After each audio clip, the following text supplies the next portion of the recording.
What is going on, everybody? This is Dylan with Dylan Talks Tone, and this is your weekly gear news update. It is Wednesday morning. Do me a favor, hit the subscribe button and the like button because we talk about guitar stuff here, and I know that's why you're here anyway. So if you would do that, that would be awesome. I think like 60% of people who watch my videos don't do that. So I would appreciate it if you did. It would really help us out. All right, let's get into some news. We have tons of stuff today. Yousician, guitar tuna. You know, the app that you probably are familiar with. They released Guitar Tuna Play. So this is an app that uses AI to be able to, it's a learning app. So for example, when you are learning a song and you're trying to play along with it, some of these apps, you have to like slow them down, stop them, pause them. Basically what it does is this listens to you. It uses AI to actually move the screen with you as slow or fast as you go to make it easier for you to learn a song slower than normal speed, which is very cool. So basically like it's a third hand for you, but it does it AI style. Pretty neat. I'm not sure how to pronounce this word. Ceti, I think, is the name of the company, but they have this thing called the E.S.U, and it's basically a little handheld interface device. Again, another practice/composition tool. Tons of these coming out lately. It's pretty awesome. Basically, it's got a little touchscreen on it. It's got some effects in it. It's got some models in it. It's got some internal memory in it so that you can record and practice. This is a Kickstarter thing, so you can get over to Kickstarter. I'll leave a link to their Kickstarter in the description. Go check it out and see what you think. Multimedia, the Amplitude people, and a whole bunch of other things as well. They got some new pedals out and stuff, but they have just released ToneNet. So this is a preset sharing kind of social media platform.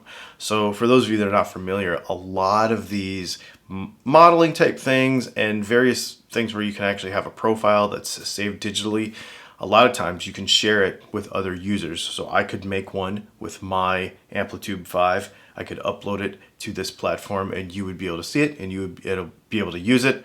It's just a whole user, it's a social media thing for guitar nerds who like Amplitude 5. 3 Degrees Audio has launched their pedal called the Bygone. It looks pretty cool. It's got like a vintagey sort of early 80s vibe to it.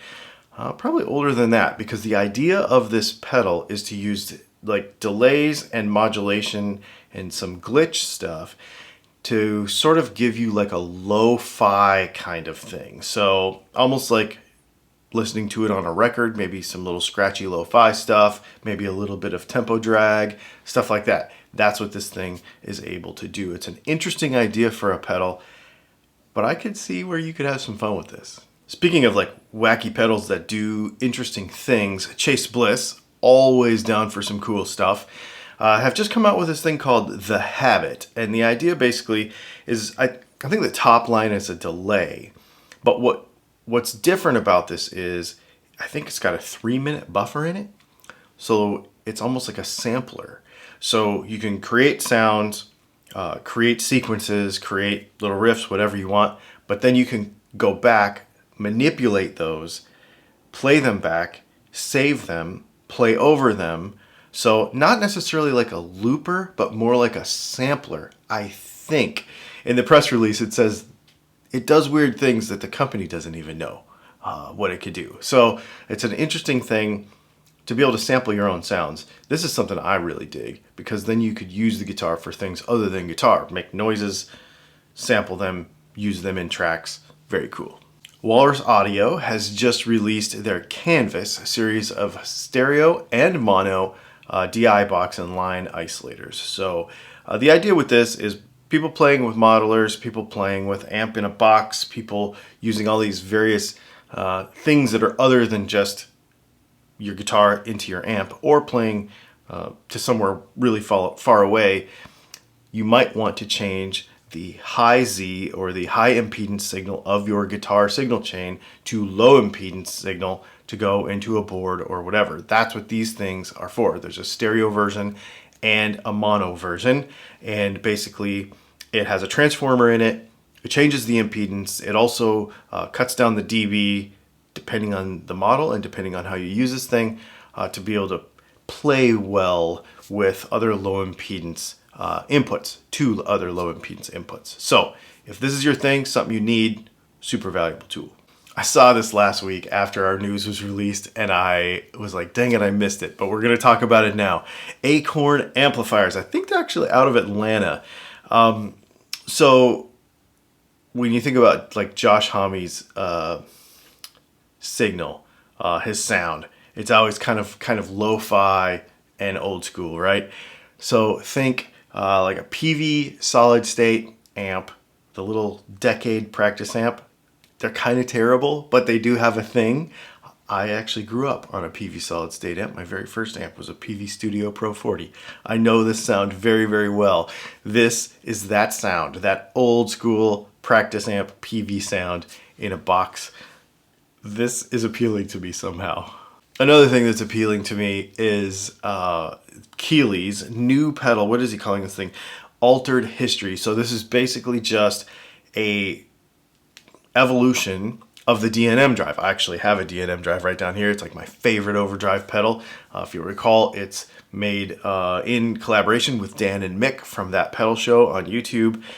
Each side, one side is Dan and one side is Mick. And in the new pedal, Keeley just kind of messed with kind of the tapers of how things come in. It sounds like it didn't change the sound of the pedal, but where the sounds are available on the knobs, which makes a lot of sense since I use this thing. I know that what I want to do ends up giving it too much level. So sometimes it would be nice to have those tapers and how that comes in a little bit different. So maybe that's what he did with this, according to what he said in this press release. So this is really cool. Ernie Ball has come out with a few new string gauges for their Slinky sets and for their Earthwood sets, including a 7.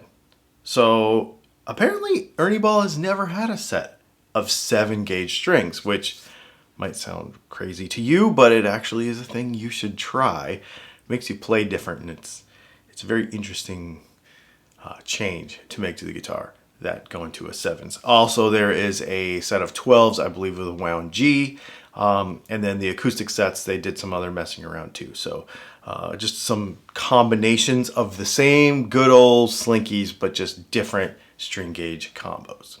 If you have a Kemper Profiler stage, I believe, and you have an iPhone or an iPad and you download the new Rig Manager 8.7 and the update 8.7 to your Kemper Profiler stage, you can now use your iPhone or your iPad to control all the stuff in the Kemper. They announced that they were going to do this quite a while ago, actually. And apparently now you can do it, which is pretty cool. Kind of catching up, but still, it's a good thing to have. I would have found it handy when I had my Kempers. Gretsch has updated their Electromatic Jet line. So, as always with Gretsch, I believe that this is just kind of bold new graphics, like they're switching up some appointments and stuff. So if you're interested in that, I'll leave a link to Gretsch in the description. You can go check them out. As always, they have bajillions of models and a bunch of little tweaks to appearance stuff. So bold new graphics thing. Also, their lap steel apparently has a new look to it too. So check that out as well. Charvel has updated their San Dimas, their Pro Mod, and their SoCal models with graphite reinforced necks, Seymour Duncan pickups, and compound radius fretboards, as well as a bunch of really cool new colors. This is a cool one. You have to go check these out because there are so many models, different kind of combinations, you know, hum, single hum, hum, hum, maybe it has a Floyd, maybe it has hardtail, you know, all that kind of stuff's really cool. These are really, really cool guitars, and you should definitely go check out the links below and see everything that's possible with this. The graphite reinforced neck and the compound radius thing on this more modern kind of S-style thing, whew, yeah. I don't have one of these. I need to get one of these. EVH has also come out with some new 5150 and 5150 Deluxe colors, like a purple kind of psychedelic-y looking thing, and they call slime green also. So just a fresh new look there too. Nile Rodgers has played a Stratocaster on some pretty legendary tracks. David Bowie, Diana Ross, Madonna, all kinds of stuff over a long period of time. Huge hits. I think they call it his $2 billion Stratocaster because he's been on so many big hits with this guitar. Well, finally, he gets a signature model from Fender. And this is, I think, going to be kind of a legit one because they're basically doing his, it's like a 59, or it's a 60 body, I think, with a 59 neck. And it's got special wound pickups in it. Of course, it looks exactly the same as it's supposed to, maple fretboard, the whole deal. But also, it is not just a made in Mexico one. It's an actually properly American signature model for $2,500. So I find that very interesting that they put that right in there, kind of in Silver Sky territory, which is interesting. Fender Japan has released a very interesting series of guitars. So this is they call it the Japan Junior Collection. They're basswood bodies and maple necks. Some of them have rosewood fretboards, but they are a 24-inch scale version of a Strat, a Tele, and a Jaguar, a Jazzmaster, and a bass. The bass is a 30-inch instead of the longer scale. The guitars are 24-inch, but they still have a 42 millimeter nut.